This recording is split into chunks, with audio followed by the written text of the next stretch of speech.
Bem-vindos ao podcast Crescer, onde pretendemos estimular o pensamento crítico de pais e filhos em torno de temas relevantes e sensíveis através de uma abordagem baseada em factos. Tudo isto com o apoio da Panavídeo na gravação e edição de cada programa. No episódio de hoje falaremos da necessidade de independência que necessariamente os jovens têm naquela fase em que acreditam que sabem e conseguem tudo, e da não menos típica necessidade que os pais têm de proteger e controlar os seus pintainhos para que voem. Mas até onde? Eu sou a Leonor e espero que ao longo desta meia hora se sinta em boa companhia. Eu sou a Lígia e vou procurar sempre trazer questões em que ainda não tinham pensado. E pronto, cá estamos para o nosso primeiro, agora é que é, à séria, para o nosso primeiro episódio. Eu queria dar aqui um bocadinho de contexto, portanto isto não é um podcast técnico, é uma conversa de experiências. Nós já tínhamos várias destas conversas, eu e a Lígia, e decidimos partilhá-las com o mundo que nós estamos sempre a discutir e de que muito gostamos de resolver os problemas. E passar isto para partilhar isto com amigos e com pessoas que estejam interessadas nos mesmos temas que nos interessam e que de alguma forma nos preocupam.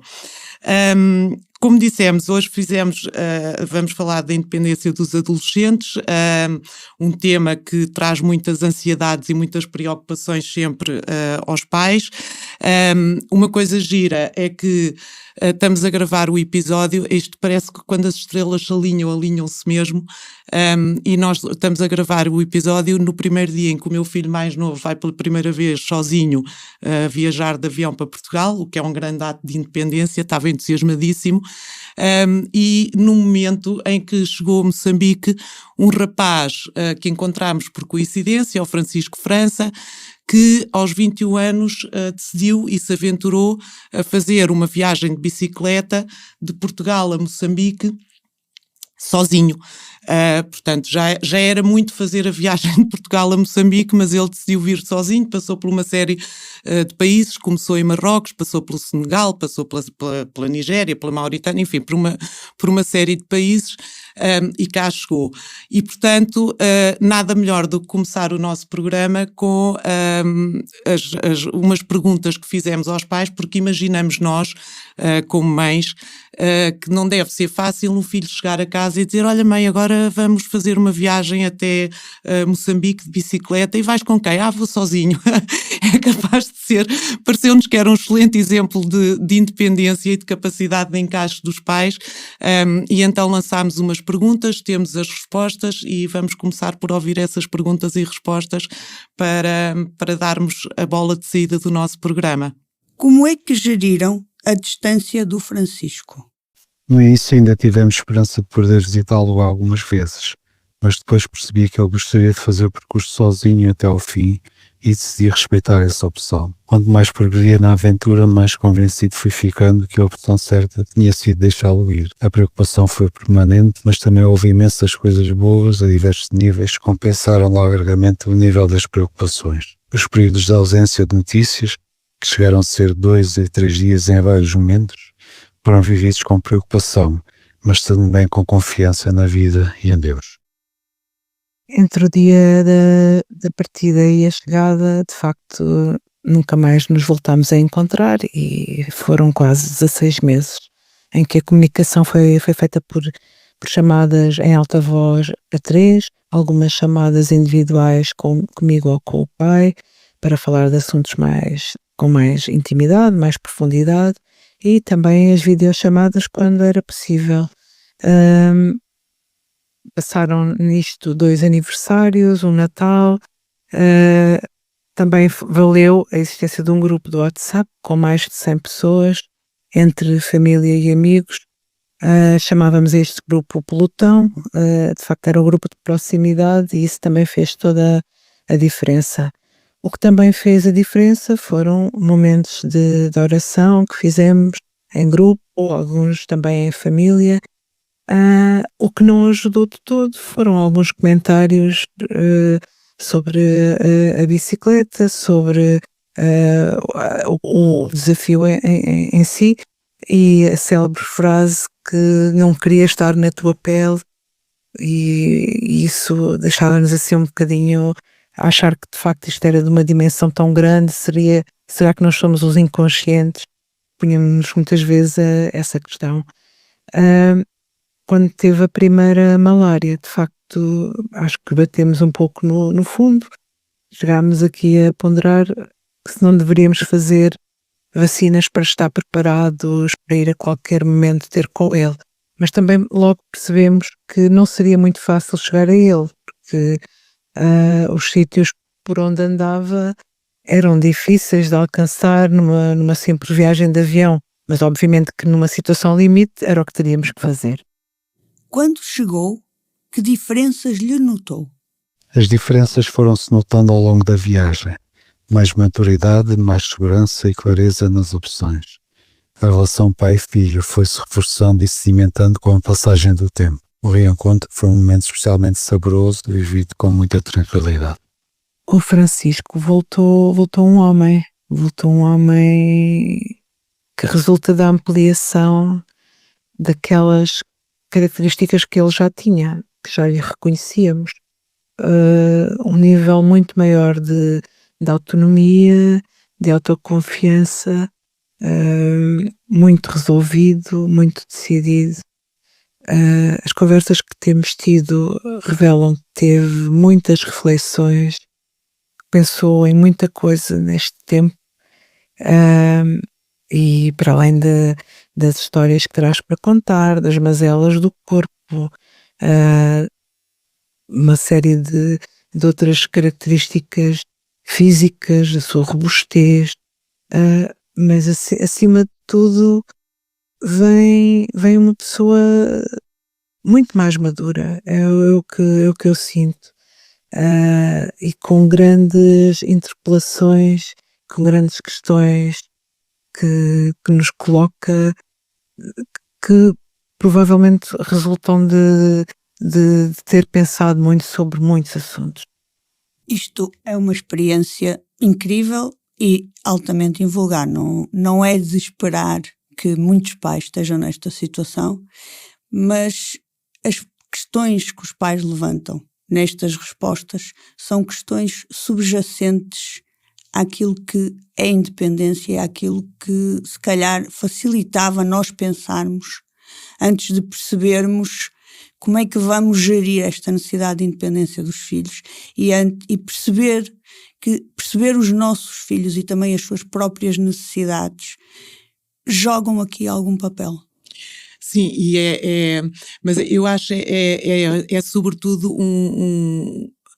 é quase um wrap-up um embrulhar de todas as preocupações que os pais têm, a maneira como eu acho giro a mãe dele dizer que o Francisco voltou um homem, porque esta foi, por exemplo, quando eu deixei o meu filho a estudar na universidade, isto foi exatamente o que eu lhe disse, foi: a próxima vez que eu te encontrar tu vais ser um homem, já não vais ser um miúdo, aquilo que tu és hoje já nunca mais vais ser, porque realmente a independência traz experiências e uma necessidade de responsabilidade e deles saberem proteger, que realmente os faz crescer verdadeiramente e que os faz tornarem-se homens ou mulheres.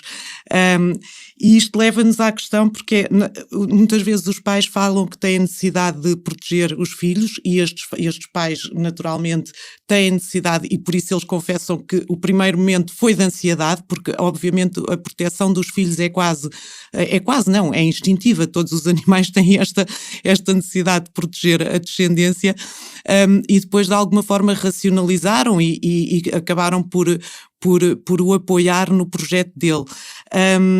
Mas isto leva-nos a que muitas vezes proteção e necessidade de controlo são quase faladas de uma forma igual e não são bem a mesma coisa, ou seja, proteger é uma coisa e é ensiná-los se calhar a assumirem os riscos, mas de uma forma controlada e a efetivamente protegerem-se, e aquilo que muitos pais fazem às vezes com o intuito de proteger não é proteger, é controlar, que é uma coisa um bocadinho diferente. Eu acho acho que a fronteira não é muito clara. É mais clara nos extremos, naqueles pais que têm filhos que não podem sair de casa aos 16 anos, que têm receio de tudo, mas proteger às vezes implica controlar algumas ações, estar em cima de algumas ações. E não podemos esquecer que o processo de independência e autonomia não começa aos 13 anos ou aos 10 anos, não começa na adolescência, começa muito antes, em que esse balanço vai sendo feito e se vai modificando, e nem sempre é fácil. Sobretudo quando temos muitas coisas e pouco tempo para pensar e nunca paramos muito sequer para refletir. E nem sequer paramos para refletir de onde é que vem a nossa imagem de independência, porque eu acho que isso também contribui para a forma como nós vamos atuar com os nossos filhos. A forma como nós vivemos a nossa independência no tempo em que éramos adolescentes, é isso que estás a dizer? Isso, mas não só. O meio em que nós estamos inseridos, se nós tivermos familiar, o meio social, porque há sociedades em que se promove muito o continuarem na família e a família continuar a dizer, como em Moçambique, culturalmente, a família tem muito a dizer sobre as questões do casal ou da família nuclear, e outras sociedades, por exemplo, os holandeses, aos 18 anos, é normal saírem de casa, e isso também pesa nas decisões. Aliás, a mãe fala nisso. Custou-me ouvir os comentários de fora, Sim. que são pessoas que têm uma visão e uma vivência diferente do que é a independência. Mas o controlar, pronto, eu percebo que a fronteira não seja clara, ou seja, quando tu dás independência há sempre necessidade de um bocadinho de controle, porque pelo menos tens que saber se, quando eles começam a sair, onde é que vão, a que horas é que chegam, e isto é controle. Mas quando a gente está a falar do controle, não estamos a falar nesse aspecto, estamos a falar naquele controle obsessivo, exatamente, que alguns pais às vezes têm, de querer ver, supostamente para os proteger, terem que saber todos os passos, todas as pessoas com quem estão, o que é que fazem no telemóvel, o que é que fazem no computador, o que é que veem no telemóvel, o que é que veem na televisão, e isto se calhar não é a forma ideal, até porque não lhes dá o sentido de responsabilidade e de filtragem que eles depois vão ter que ter mais dia menos dia, porque a verdade é que eles não vão ser sempre pequeninos e não vão estar sempre connosco. Portanto, se de alguma forma não se aprenderem a gerir e isto for sempre feito à conta de uma vigilância cerrada, quando eles depois crescerem e não tiverem essa vigilância, se calhar como é que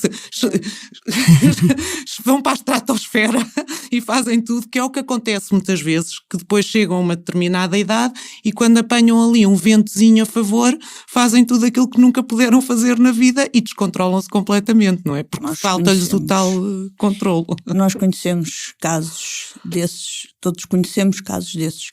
Se calhar aqui dar algum contexto à independência poderá ajudar. Isto é, pensar na independência como uma ferramenta para que os nossos filhos possam atingir ou ser uma determinada coisa que nós sonhamos para eles. E se calhar às vezes nós gerimos as situações no dia-a-dia e não pomos a nossa gestão das situações num âmbito mais alargado, no panorama geral. Eu quero que o meu filho saia de casa, ou eu não quero que o meu filho saia de casa, eu prefiro que ele venha viver para a casa ao lado da minha, ou eu quero que ele ganhe asas e conquiste o mundo. Isso poderá dar algumas linhas orientadoras e ajudar os pais a controlarem-se. E aí que está a necessidade de controle, mas desta vez ao contrário, de se controlarem um bocadinho na ansiedade de não saberem ou dos riscos que os filhos podem estar a correr quando estão fora do alcance deles. Mas essa também não é não pode ser uma coisa decidida unilateralmente. Ou seja, quando estabelecer essas fronteiras, eu acho que quando nós também é importante perceber quem é que são os filhos, e quais é que são as ambições deles, porque não há dois filhos iguais. Eu no meu caso, por exemplo, tenho 2 filhos, e um se calhar tem um espírito mais descontraído e aventureiro do que o outro, mas depois, por outro lado, se calhar um tem uma ambição mais de viajar do que o outro, e portanto é assim, nós temos que perceber também quem é que eles são, e não, eu acho que esse é uma coisa, um ponto importante que estás a tocar, que é, muitas vezes nós ou podemos cair nessa tentação de projetar a nossa maneira de estar e de ser nos filhos, e de estabelecermos esses limites de uma forma que de alguma forma projeta aquilo que nós fomos e somos, ou que queríamos ser e não fomos, e isso também se calhar é uma coisa que é importante aprendermos não, este ser é um ser diferente, é um ser com ambições próprias e tem que fazer o caminho dele, e se calhar eu, como pai ou mãe, também tenho que conseguir adaptar-me e gerir as minhas ansiedades de forma a conseguir dar-lhe asas e percebê-lo, se realmente forem as asas que ele quer ter. Mais uma vez, isto, ainda bem que nós decidimos desde o início que não íamos dar fórmulas, porque as variáveis são inúmeras, imensas e muito difíceis de controlar, se é que é possível. Por um lado, algumas expectativas eu acho que são positivas. Sentir que as pessoas esperam alguma coisa de nós tem o lado também de que elas acreditam em nós e que veem o nosso potencial e que investem em nós. Não haver expectativa nenhuma pode ser sentido como um desinvestimento, e é natural que haja expectativas. Não têm necessariamente que ser a nível profissional, podem ser expectativas da pessoa que eu gostava que o meu filho se tornasse. E é inegável de que aquilo que o meu filho é, a sua natureza, vai influenciar, e vai haver alturas em que eu vou ter que decidir se o vou apoiar e o risco de não o apoiar. Mas há aqui um balanço que eu penso que se pode encontrar, porque o que eu verifico é que a maioria das famílias consegue ir encontrando esse balanço, com mais dificuldade ou menos dificuldade, e a esperança deste podcast é tornar as coisas no lado da menor dificuldade, porque vai haver sempre momentos de reajuste. Não acredito que seja possível ser assim um caminho linear e sempre suave e sem percalço. Acho que isso não existe. Mas sim, perceber o que é o nosso filho e aquilo que nós queremos, encontrar uma interseção entre as duas coisas, torna tudo isto mais fácil. Pois, pronto, dito isso, também é verdade que eles precisam, isso, tem que se encontrar um equilíbrio, porque eles também precisam de orientação, porque esta também é uma fase em que muitas vezes os jovens e os adolescentes acham que são os super-homens e que conseguem e que fazem tudo e que sabem tudo, que é uma coisa inacreditável. A frase que mais se ouve nesta idade é: "Oh mãe, eu sei", que é uma coisa absurda. E portanto, isso também pode levar a uma gestão de riscos deficientes, e eu acho que é deficiente, e é muitas vezes esses riscos que os pais têm medo também, e que afligem os pais, dos filhos poderem se ver em situações que não são propriamente não são fáceis, que depois podem não ser fáceis de gerir, e que podem ter consequências que eles próprios não mediram. Por acaso vou introduzir aqui uma coisa que nós não tínhamos falado, e que acho que ainda não falámos deste ponto de vista, mas que é uma boa, para mim foi a grande mensagem da série que toda a gente fala do adolescentes, foi esta, a partir de um determinado momento o risco pode ser tão grande que os próprios pais não os conseguem ajudar. A consequência pode ser tão grande que não os podem ajudar. E isto é mais difícil, naturalmente, quando há distância e quando as pessoas não estão não se movem nos mesmos ambientes. Pode ser uma distância como foi no caso da série, porque o filho se movia num meio digital que os pais não conheciam, pode ser uma distância física, que o filho foi viajar e que está noutro sítio e que não estava preparado para enfrentar aqueles riscos e acaba por ter que lidar com esses riscos, e portanto acho que é isso, qual é o balanço, como é que a gente, eu acho que o difícil para os pais é perceber até onde é que eu o devo deixar ir, sem esta necessidade de controlo ou encontrando este equilíbrio entre aquilo que, pronto, os riscos que ele pode correr, a minha ansiedade, o que eu posso protegê-lo, isto é tudo uma gestão. E há aí uma questão subjacente cuja resposta não é tranquilizadora, que é impossível nós conseguirmos medir todos os riscos. E é impossível conseguirmos protegê-los de tudo. Felizmente, casos como o adolescente não são muito frequentes, eu vou dizer que são raros, apesar de nas notícias, se virmos as notícias, a coisa parece que está a aumentar galopantemente. Se formos a fazer uma contagem e pararmos para pensar, apesar de tudo, continuam a ser situações muito, muito raras, felizmente. Mas eu acredito que ter um filho é aprender a viver com o risco. Assim como nós temos que, para nós próprios, aprender a viver com o risco. Também nos pode acontecer alguma coisa. E eu acho que é essa percepção e se calhar o facto de ser nosso e do investimento emocional todo torna mais difícil. Acho que se calhar os pais têm um bocadinho essa percepção e estão a tentar lutar contra essa realidade. Mas vai haver sempre um risco que vamos ter que aceitar a partir do momento em que eles nascem. Sim, eu acho que também estás a tocar num ponto importante, que é a generalização que às vezes está a fazer. Eu acho que nós estamos, por acaso, acho que estamos a viver numa época em que as gerações de pais e filhos sempre foram diferentes, isto vai acontecer sempre.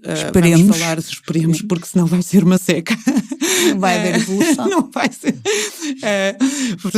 Vai acontecer sempre, mas eu acho é que nos últimos anos houve uma evolução muito grande dos meios onde eles se movem. Nós realmente nestes últimos anos tivemos uma mudança radical, principalmente por esta introdução, principalmente porque o mundo, que antigamente era o nosso mundo, da nossa casa, da nossa cidade, de repente se tornou mesmo o mundo, e de repente eles à distância de um clique ou à distância de uma imagem de televisão ou à distância de um clique, estão a conversar com uma pessoa que está na China e que não conhecem de lado nenhum, ou no Japão ou nos Estados Unidos, e de repente o mundo está em nossa casa à distância de um clique, pronto, e isto muda muito, e os pais acho que estão a ter que se aprender, estão a aprender a ter que se mover num meio que eles não conheciam, e isto é uma coisa assustadora, porque a pessoa, uma coisa é tu saberes os perigos, no bairro tu conheces os perigos, sabe que pode vir a bicicleta, o carro, atropelá-lo, o cão que pode morder,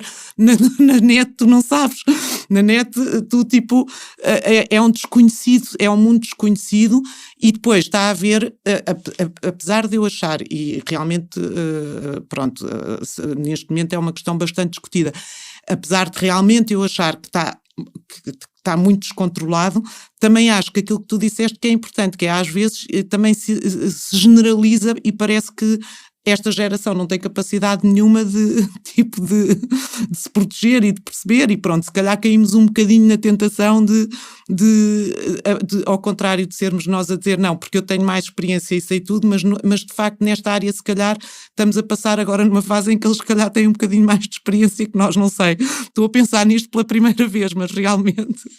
Bem, aqui talvez nem tanto, ou melhor, talvez em algumas áreas sim, nem tanto noutras, porque também uma questão que tem surgido e que se tem levantado nos alunos universitários é o aumento do número de casos de ansiedade e depressão ligado à dificuldade de gerir os desafios de estar na universidade. As exigências, o estarem sós, o não terem a rede de suporte que estão habituados a ter, da forma que estão habituados a ter. Portanto, se calhar não está a haver tanta uniformidade. Há áreas onde eles estão mais avançados e outras áreas de algumas competências práticas daquilo que ainda continua a ser a vida, que é comum àquilo que era e continua a ser, começa a aparecer que estão a lutar com dificuldades. Sim, porque pois em contraciclo há também cada vez saem mais tarde de casa e cada vez têm, ou seja, aparentemente deveriam estar muito mais, com tudo isto, supostamente deveriam estar muito mais independentes do que aquilo que estão, é isso, tipo, no fundo acabam por estar aqui um bocadinho em contraciclo, tipo... Sabem cada vez mais na teoria, mas depois na prática estão cada vez a sair mais tarde de casa, ou pelo menos assim parece, o que diz alguma coisa. E se calhar não é só uma questão de independência financeira, também há outras questões realmente que estão aqui, outros confortos que estão aqui envolvidos e outras necessidades. Sim, não vou revisitar o conceito de autonomia porque está disponível em qualquer lado, mas se calhar ler o conceito de autonomia ajuda a esclarecer. Muito bem. Pronto, olha, eu acho que isto era um tema que dava pano para mangas e nós podíamos estar aqui a falar dele muito tempo, mas acho que temos 30 minutos e temos que fazer o wrap-up disto, o embrulhar, o terminar a conclusão do programa. Eu acho que, para mim, como mãe, é que o ponto disto é que realmente não há fórmulas, mas acho que ajuda muito perceber que os filhos vão crescer e não vão estar sempre em nossa casa. Isso é uma ideia que às vezes nós perdemos um bocadinho como pais, tendemos a pensar que eles são, a olhar para eles como sendo sempre pequeninos e depois parece que vão ficar sempre ali e não vão. E portanto é um bocadinho pôr-lhes a mão por baixo, mas deixá-los fazer o caminho que têm que fazer, sabendo que, para mim, há uma coisa que eu disse aos meus filhos e que é muito importante, que é deixar eles saberem que têm sempre um quarto em casa, e que haja o que houver, o sítio deles é o lugar deles, a casa deles, é sempre onde a gente estiver, estejamos nós onde estivermos, e tenham já eles a casa e a independência deles ou não, mas têm sempre um ponto onde voltar e um quarto onde ficar, se for preciso. E acho que isso para mim se eu conseguir fazer isto, sinto-me realizada e que eles sejam felizes. E acredito que as probabilidades estão do lado de serem felizes. Então, no episódio de hoje abordamos o que é isso da independência e da autonomia, que na verdade se vão manifestando desde a primeira infância, e a ligação que essa questão tem com o que esperamos e ambicionamos para os nossos filhos. Mas mostra também que eles têm uma palavra a dizer sobre o assunto e que às vezes prepará-los para serem autónomos e enfrentarem as adversidades é o que podemos fazer para os proteger e aceitar a sua autonomia, o que podemos fazer e o que eles desejam que nós consigamos fazer para continuarmos juntos nesta jornada cheia de emoção. Muito bem, e assim chegamos ao fim do episódio de hoje. Ainda não, porque ainda temos que dar uma sugestão para a semana, para as pessoas se entreterem, falta a sugestão.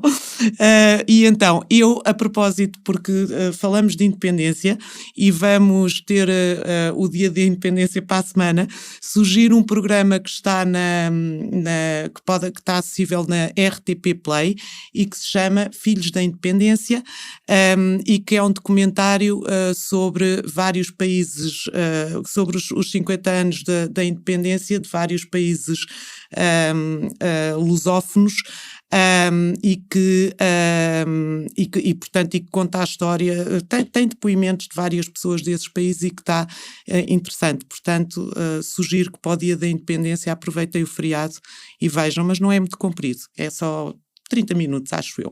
Olha, agradeço-te a sugestão e vou segui-la, realmente. Eu vou em contraciclo com o que falamos, vamos para o outro extremo. Vou sugerir o livro O Diário de Anne Frank, que é o outro extremo de alguém que está preso, de pais que têm os filhos sempre ali e que curiosamente continua a levantar as mesmas questões. Espero que aproveitem essa leitura. Muito bem, um livro é um livro sempre atual. Eu estou sempre a dizer aos meus filhos, o mais velho já leu, o mais novo ainda não ganhou coragem, mas eu acho que toda a gente tem que ler esse livro. Muito bem, e agora sim, chegamos ao fim do tema de hoje e terminamos. E agora falta dar o tema falta ler o próximo episódio só. Não perca o próximo episódio, onde falaremos de privacidade, esse caminho onde todos gostamos de estar, mas que muitas vezes se torna pequeno para tanta gente. E assim, com o apoio da Panavídeo, chegamos ao fim do episódio de hoje. Entretanto, descubra-nos, acompanhe-nos e deixe-nos o seu comentário. Prometemos ler, ouvir com atenção e, talvez até, quem sabe, 2 dedos de conversa. Até à próxima!